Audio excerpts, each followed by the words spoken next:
এই কৃষকের স্বপ্নগুলো ডুবু ডুবু বা হাবুডুবু খাচ্ছে এবং পানির নিচে তলিয়ে আছে। সুপ্রিয় দর্শক মণ্ডলী, আসসালামু আলাইকুম। নতুন পর্বে স্বাগত জানাচ্ছি আমি মোহাম্মদ আশরাফুল ইসলাম। আমি আজকে দাঁড়িয়ে আছি আত্রাই নদীতে। এটির অবস্থান বীরগঞ্জ উপজেলার ৩ নং শতগ্রাম ইউনিয়নের কোল ঘেঁষে বলদিয়াপাড়া এবং গড়ফতুর ঠিক সংলগ্ন এই মাঝখানে যে দাঁড়িয়ে আছি, এটি হচ্ছে আত্রাই নদী। এবং আমার ওই পাশে রয়েছে জয়গঞ্জ অর্থাৎ আলোকঝাড়ি ইউনিয়ন খানসামা উপজেলা। আর এ পাশে আমি দাঁড়িয়ে আছি বীরগঞ্জ উপজেলার কোল ঘেঁষে এই আত্রাই নদীর এক পাড়ে। দেখতে পাচ্ছি আমার পেছনে যে এই গাদা করে রয়েছে খড়। এটি কিন্তু শুধু খড় নয়, কৃষকের স্বপ্ন। কৃষকের স্বপ্নগুলো ভেসে যাচ্ছে পানির জলে। বৃষ্টি হওয়ার কারণে অনবরত সারা বাংলাদেশের ন্যায় এখানেও বৃষ্টি হচ্ছে এবং এই বৃষ্টি হওয়ার কারণেই মানুষের স্বপ্ন, কৃষকের স্বপ্ন এভাবেই শেষ হয়ে যাচ্ছে। আমার পেছনে দেখতে পাচ্ছেন যে পানিরময় পানি হয়ে আছে। এখানে কিন্তু কয়েকদিন আগেও পানি ছিল না। হঠাৎ এই লাগাতার বৃষ্টি হওয়ার কারণে মানুষের স্বপ্ন, কৃষকের স্বপ্ন কিন্তু ম্লান হয়ে যাচ্ছে এবং এভাবেই নদীর পানির স্রোতে ভেসে যাচ্ছে। ঠিক আমার এই যে ধানের যে কারিগুলো রয়েছে, খড়গুলো রয়েছে, তার পেছনেই রয়েছে কৃষকের জমি। অর্থাৎ এখানেই কৃষকেরা স্বপ্ন লালন করেছিলেন যে ফসল উৎপাদন করে তাদের জীবিকা এবং সারা বাৎসরিক যে চাউলের যে ঘাটতি বা ধানের যে ঘাটতি তারা মেটাবেন এবং স্বপ্ন পূরণ করবেন। এই যে পানির জল দেখতে পাচ্ছেন, এই পানির মধ্যেই বা এই জলের মধ্যেই কিন্তু ওই কৃষকের স্বপ্নগুলো ডুবু ডুবু বা হাবুডুবু খাচ্ছে এবং পানির নিচে তলিয়ে আছে। এখনো যদি দেখা যায় দৃষ্টি সীমায় ওই সামনে রয়েছে যে ওই কস্তুরি পানা বা কচুরি পানার নিচেই কৃষকের সেই সোনালী ফসল, সেই সোনাময় সোনালী ধান রয়েছে। তো এখানে এই বিষয় হচ্ছে যে সামনে আর কদিন গেলেই পবিত্র ঈদুল আজহা। মানুষ ভেবেছিল যে এই আবহাওয়ার কারণে সুন্দর একটি আবহাওয়া পাওয়া যাবে এবং ভুট্টা, ধান বা যার যে ফসল রয়েছে সেই ফসলগুলো তারা উত্তোলন করে তুলে বাড়ি নিয়ে যাবে এবং কৃষকের হাসি ফুটবে, পরিবারের হাসি ফুটবে এবং পরিবারের যারা বাকি সদস্য রয়েছে তাদেরও হাসি ফুটবে।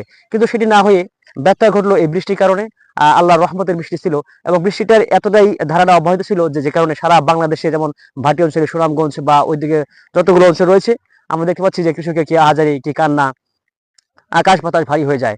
তো এখানে আমি একটা অংশ শুধু দেখাচ্ছি যে আমার ওই পাশে খানসামা উপজেলা এবং এ পাশে বীরগঞ্জ উপজেলা, দুই প্রান্তে ধরে মাইলের পর মাইল, বিঘা পে বিঘা জমি আমাদের এই কৃষকেরা জমি চাষ করেছিলেন এবং ট্রাক্টর দিয়ে এই বালু মাটি তারা সমান করে তারা এই সোনালী ফসল উৎপাদন করার জন্য কাজ করেছিলেন এবং অক্লান্ত পরিশ্রম, বৃষ্টি রোদে পুড়ে তারা কিন্তু এই ফসল উৎপাদন করেছিলেন।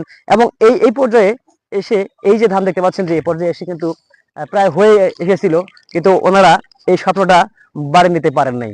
কারণ হচ্ছে যে বৃষ্টির কারণে ধানগুলো কাটার সুযোগ হয়নি। পানি কিন্তু আমি আছি পানির মধ্যে, এই পানি কিন্তু হয়ে যাওয়ার কারণে স্বপ্নগুলো পানিতেই পড়ে গেছে।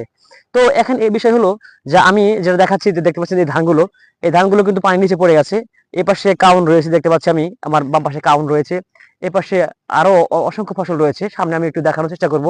তো এই হলো বিষয় যে যারা নদী এলাকায়, যারা প্রান্তিক কৃষক, যারা খেটে খাওয়া মানুষ, এই মানুষগুলো কিছু করার নাই। কারণ এই বৃষ্টির কারণে, এই পানির কারণে সারা বাংলাদেশের ন্যায় আমার এই এলাকাতেও এই একই সংকট হয়েছে। তো কৃষকদের দুর্ভোগ, কৃষকের যে দুর্যোগ, এই সব মিলেই মানুষের জীবন এবং কৃষকের জীবন।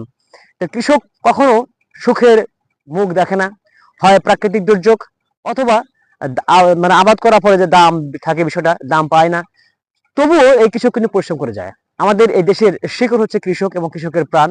আমরা এদেরকে যদি মূল্যায়ন করতে পারি এবং দেশের সর্বোচ্চ পর্যায়ে যদি তাদেরকে আমরা প্রাধান্য দিতে পারি, তাহলে কেবল এদের মুখে হাসি ফোটানো সম্ভব। আমরা সরকার এবং বিভিন্ন মহলকে, আমরা দায়িত্বশীল যারা আছে তাদেরকে বলবো যে এই ধরনের মেহনতি মানুষকে যেন আমরা রাষ্ট্রের যত সুযোগ সুবিধা আছে আমরা সবার আগে এই কৃষকদেরকে দিতে পারি, এমনটা আশাবাদ ব্যক্ত করে বিদায় দিচ্ছি আমি মোহাম্মদ আশরাফুল ইসলাম। এবং কৃষকদের আমরা আগামীতে যেন আরো ভালো ভালো ফসল উৎপাদন করতে পারেন সেই ধারাবাহিকতা রাখার জন্য অনুরোধ করছি। আসসালামু আলাইকুম রহমতুল্লাহ।